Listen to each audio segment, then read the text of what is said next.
Hey guys, it's Miles, and today I am a flying animal. I'm going to be showing you how I play the Forgotten Desert, and I'm going to be giving you tips along the way of how to actually get good items and how to play the game efficiently. My first tip for you is find a way that you want to go and go that way every single time. See, I go right, and then I go up, and then I go round. And if we haven't found the gems by then, I fill in all the gaps. My second tip is that when you're using the minimap, because a lot of people say, oh, the minimap lies, fills in way more than you actually have done, which is true. They say, oh, use a map from Google to find all of the gems. Now, my problem with that is that it's very confusing for me as a dyslexic person to read a map. I'm not going to go into that any further, but I've never been able to read a map. I just use the normal minimap to track where I'm going, only map I can read, and because you've been going the specific way for such a time at the point of where I am, so you need to do this consistently, you end up knowing almost exactly where the gems are. Like, I've memorised where most of the gems are. I miss probably one or two, and it makes the game so much easier when you just go one way. My next tip for you is never ever miss the ground chests. Now, a lot of people will tell you you should not be getting the ground chest because it takes too much time. It takes about 30 seconds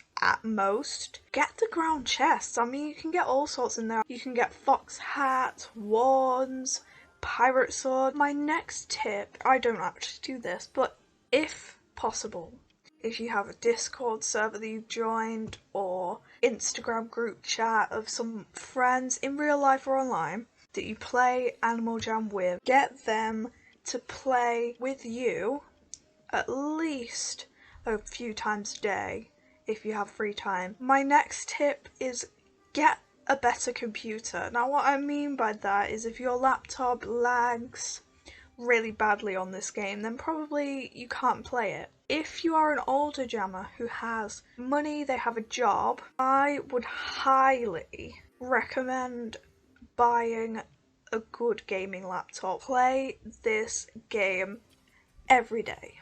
If you have free time in your day, play the game. Obviously, go outside, touch some grass, but when you're not doing that, play this game.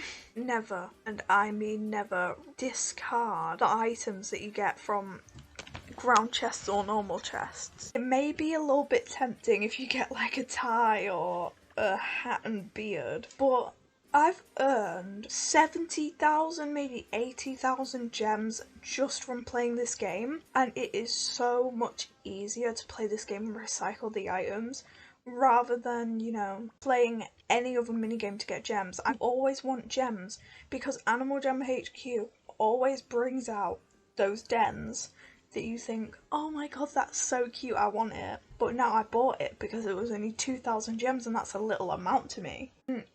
Clothing items like Rare Item Mondays, you're gonna want to get it. If you don't know what the item is, Google it. Literally go on the Animal Jam Item Worth wiki. Even if it doesn't look like it's worth anything at all, put it in. Because I got grass with worms and I thought, well, this is pretty crap. Like, I don't want this grass with worms. But then I actually sat down and had a look in the wiki and it's worth 1 to 2 dem betas. Anyways guys, that is the end of the video today. Bit of a short video. I didn't expect it to be 4 minutes long. I recorded a 10-minute voiceover, but I'm dyslexic, so I stutter and pause like that a lot. So I had to cut out so much of that. But I'll see you guys later for another video. I actually have a video that I'm editing right after this one. That should be out maybe today, maybe tomorrow. So I'll see you guys later. Bye.